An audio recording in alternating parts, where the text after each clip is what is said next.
How's it going, guys? Cody, guys, back again, dropping out another video. Right, I wasn't going to do any more videos, you know. I'm not really feeling myself, guys. Just like absolutely shattered at the moment. So I'm not too good with the vlogs and with the words and stuff, right? I'm sort of, my focus is all over. But I'm going to do some more vlogs anyway. What it is, I haven't dropped a proper vlog where I'm speaking for like over a week or something. So I'm back on it, guys, now. This is a story in the Plymouth Live. Link in the description below, like you always do. Headline reads: drug taking, self-harm and violence, the problems facing Dartmoor prison. Spice, violence, lack of investment, but also opera, hard work and new prison staff all feature in prison report. High rates of self-harm, increased use of force, underreporting of violence, surprise, surprise, incidents by prisoners and access to psychoactive substances like spice remain grave concerns at HMP Dartmoor, says monitors. The annual Independent Monitoring Board report details the positives and negatives found by the volunteer monitors appointed by government ministers at the prison in Princetown between October the 1st, 2017 and September the 30th, 2018.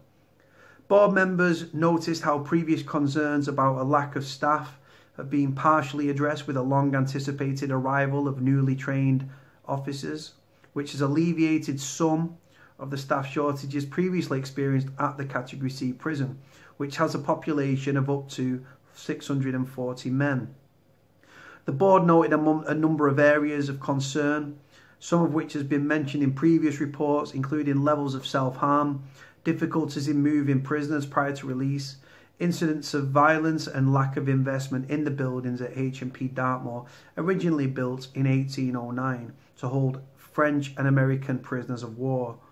It became a criminal prison from 1850 and most of the building dates from the late 19th century. As with last year's report by the IMB inspectors, there is still a concern over the ageing population of the prison. The board noted the high number of hospital appointments and bed watches required by the elderly population of the prison, which takes the company officers away from the wing and causes regime restrictions. The board's main judgment is that prisoners are treated with dignity and respected as individuals. Nothing how the institution had a positive emphasis on humane treatment and development this year by comparison to previous years, primarily, easy for me to say, thanks to the arrival of newly trained staff. The board stated by the end of December 2017, the prison saw the arrival of the newly trained prison officers on the wing. The boost to staffing numbers has helped to keep the wings open to a certain extent. However, a serious amount of training had to be undertaken by all officers as the new offender management in custody initiative being introduced across the prison estate was also in HMP Dartmoor. They noted how there were continuing difficulties in securing places for prisoners to transfer to a resettlement prison, which would allow them to complete course requirements as of their sentencing plans. As a result, prisoners have been held for longer at Dartmoor, making it inevitable that a significant number of prisoners are still released directly from HMP Dartmoor. The board recognised that the prison had the lowest number of recorded assaults, both prisoner on prisoner and prisoner on staff, when compared with the other three prisons in the southwest. Inspectors found on an examination of the reports it became clear that prisoners were reluctant to officially record alleged incidents, often fearing that they would believe there would be serious repercussions. The board has concerns there may be underreporting of such incidents by prisoners. Introduction of body-worn cameras was welcomed by the board, and inspectors noted how they've been used very effectively to show prisoners the extent of the damage caused to them by using psychoactive substances. Another area of concern was self-harming by prisoners. The board revealed the number of self-harm incidents has been running at a higher level than in 2017. In August, the figures stood at 627 incidents against a projected figure of 405 year-to-date. Senior management is concerned about this above the national level, and the board commends that the action is being taken to tackle the issue. The board explained how several serious attempts during the year were only intercepted by the very prompt and vigilant actions of experienced officers, but that the incidents of self-harm remain very worryingly high. The use of force has increased over the past 12 months, and inspectors claim the average use of force incidents recorded per month in the 5 months to April to August of 2017 was 8.2%. but that had risen to 14.8% per month 1 year later in the period of April to August 18. Nearly 80% were categorised by the prisoner's own statistics as being for non-compliance or threatening behaviour. In addition, the board said it was concerned that prompt action to contact local police by the prison was not always forthcoming when a prisoner has reported an assault, nor has there always been a timely response by the police. Last year's report noted how almost 1/3 of the prisoners' population had declared a disability, and another third were considered elderly. As a result, this year's report continued to examine the use of ageing prison population, and the board highlighted how disabled access to different parts of the jail were of a concern. Inspectors revealed there were none of the cell doors in HMP Dartmoor are wide enough for wheelchair access. The board regrets that the ramp manufactured to enable the men on Fox Tour to access the exercise yards has to be fitted. The board said the increasing numbers of elderly prisoners with complex health problems causes difficulties for healthcare and the prison. Prison officers were often taken away from the prison to accompany prisoners to hospital appointments, noting that recently there had been an increase from 9 to 15 in the number of escorts profiled each week, which means the healthcare fund the extra escorts. However, no additional prison staff resources have been added, so staff are still being taken away from the wing.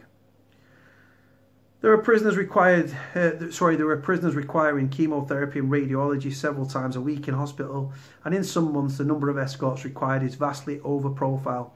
Bed watches for hospital stays are also increasing. Drugs and debts are still recognised as a problem, and the board highlighted how many prisoners in the segregation/care unit and separation units, or the CSU, are there because of psychoactive substances, namely spice-related offences, some of which are dealt with by the independent adjudicator. The IA has also commented that support from staff at Dartmoor is exceptional and the administration is effective.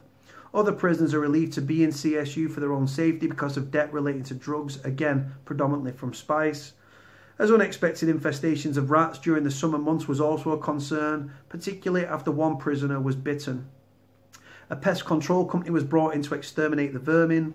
The prison was praised for its use of music and opera to develop prisoner skills and confidence, and the development of an initiative conflict resolution programme. HMP Dartmoor was praised for its very strong work ethic, noting how garden workforce was once again up and running out of 130 entrants in the competition for the Windlesham Trophy for the best prison garden. The workers produced 90% of the plants and used in the prison garden, on 45 or more prisoners were employed. In addition, the textile workshop for the second year running was reported as the top performing workshop across all prisons, producing 3,800 items per quarter. A new woodworking workshop also began this year, making and selling furniture made from recycled scaffolding.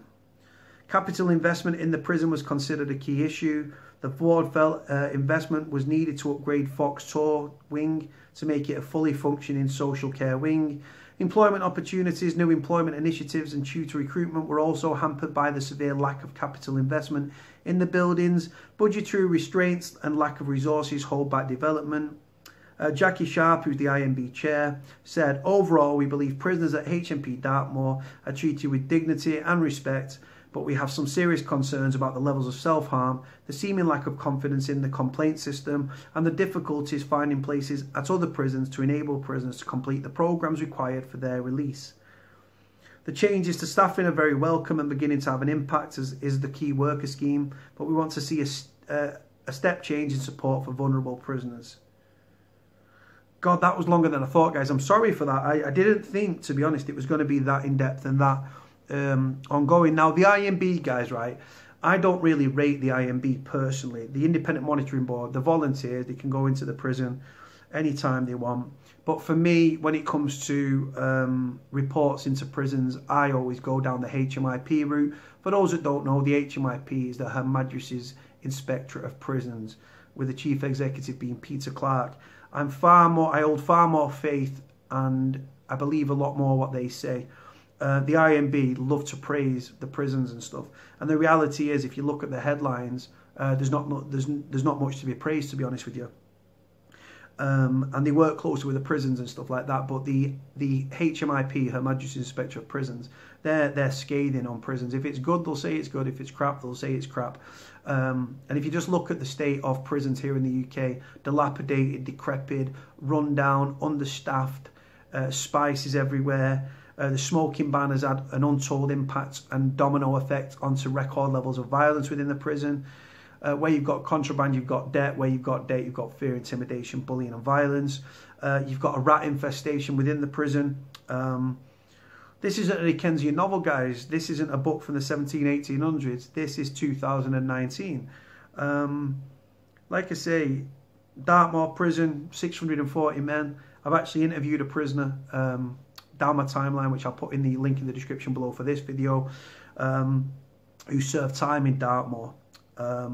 Like I say, if you've served time in Dartmoor and you want to speak out and you want to do an interview and stuff, and I put it on my channel, feel free to reach out to me. If you've been in any other prison and you want to speak out, or you're a prisoner's partner or a prisoner's girlfriend, or you just want to sound off about prison and your experiences, let's do a little phone interview, or send me a video, and we'll put it on the channel and stuff for people to contact you and to listen to your story, guys. That's what it's about. Gonna leave it there, guys. Links in the description. Like, comment, subscribe. Cody out.